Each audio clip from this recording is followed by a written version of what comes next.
Movies, easily the most recognizable form of entertainment in the world, and an industry that spans over a century old. And gaming, the current biggest form of entertainment in the world, with over 20% of the world's population playing video games and growing. Now, what happens when we take the world's two biggest forms of media and we mix them together?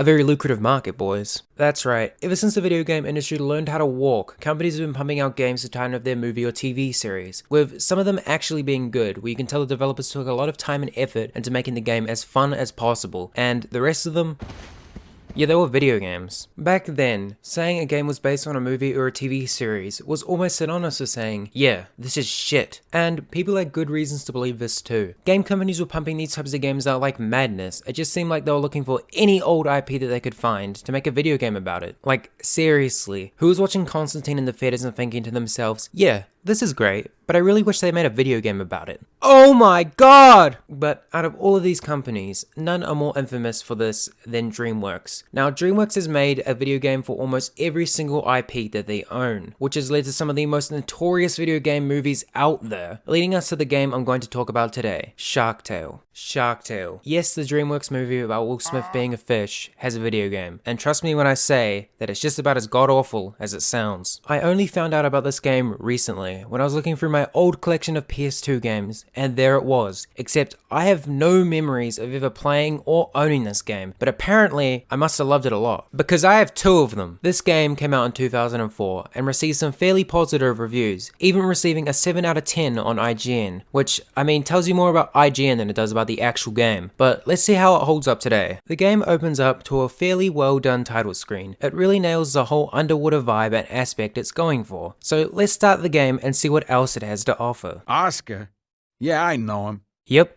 It's a Shark Tale game. The level opens up with us playing as Oscar, Will Smith fish, and I had to say the most disappointing thing so far is that he's not even voiced by Will Smith. So straight away, the game instantly loses the only thing it really had going for it. This level is basically one giant QuickTime event. We are being chased by a shark, and we have to move to the side of the screen in correlation with the glowing arrows. This doesn't last for long, but it lasted long enough for me to notice they used the same voice line around 8 times.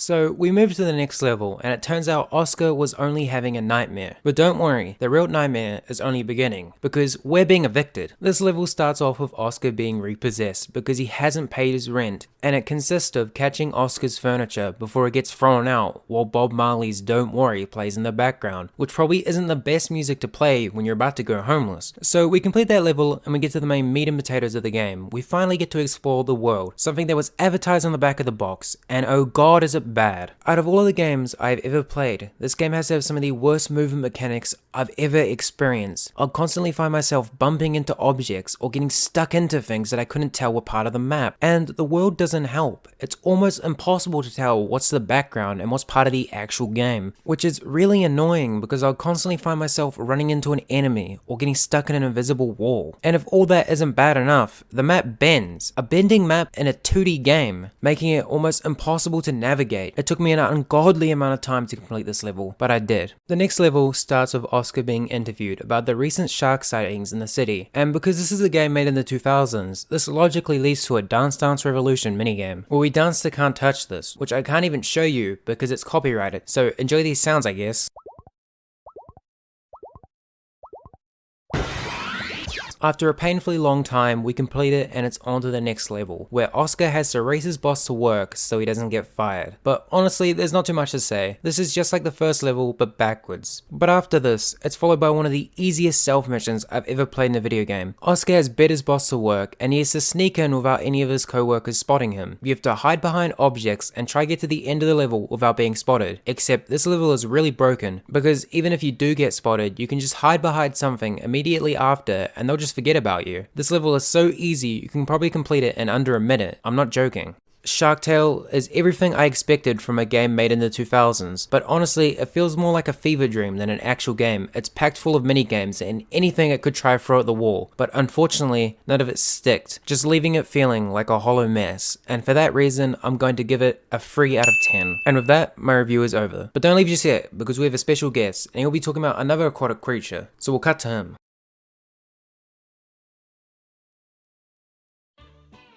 My experience with SpongeBob boils down to the million memes I've seen online. I watched over the years here and there some episodes, but not the whole show, so I am far from an expert on the subject. But after I played this game, I need to correct this mistake. If I can find the time, that is. When I bought the game years ago, I was thinking it's a 3D platformer, but when I checked the PC Gaming Wiki page, I was pleasantly surprised it's not a port of the console version. It's a point-and-click adventure game. Someone down the road in THQ's headquarters decided not to port the game and made completely new and in a different genre. And judging by the review scores at the time, it's a decent one. So let's find out if that's true.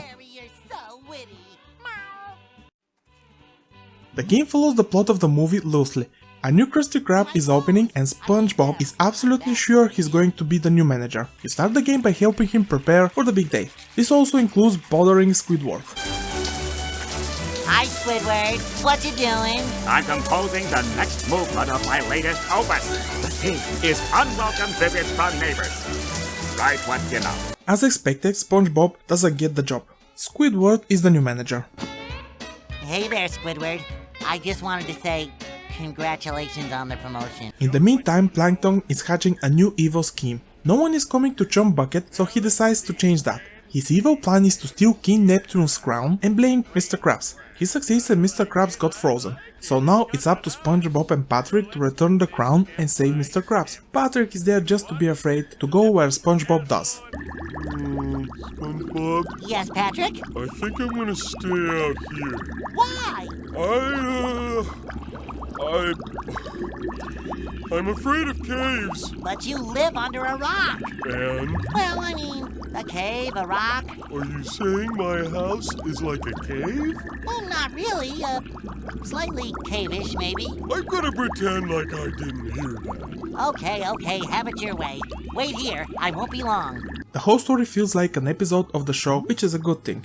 What helps even more to feel like that is all voice actors lend their voices, the writing is spot on, jokes and everything, the visuals are the same for the most part. There are 8 chapters, some quite short, and the story is conveyed through a narrator and a book showing static images. The setup is like someone is telling a bedtime story. I like it. I wish I could have shown you to get an idea what I'm talking about, but they didn't play for me. The game's DRM is checking for the disc. Now I circumvent that, but just when I finish the game, I realized how to fix this. I just needed to copy from the disk movies folder and put it in the installation folder. How did I know what happens? After the ending of each chapter, I alt-tabbed to see it on YouTube. It was a bit tedious, but whatever. The gameplay is what you expect from a point-and-click adventure game. Click, collect, combine and use. For the most part, you will control SpongeBob, but in the first chapter you will actually help Plankton hatch his evil scheme. You're usually locked in a couple of screens. The most places you see in one chapter is the first one. You start in SpongeBob's house, but you can also visit Squidward and Patrick's places. However, the most important question is, how are the puzzles? Well, really easy.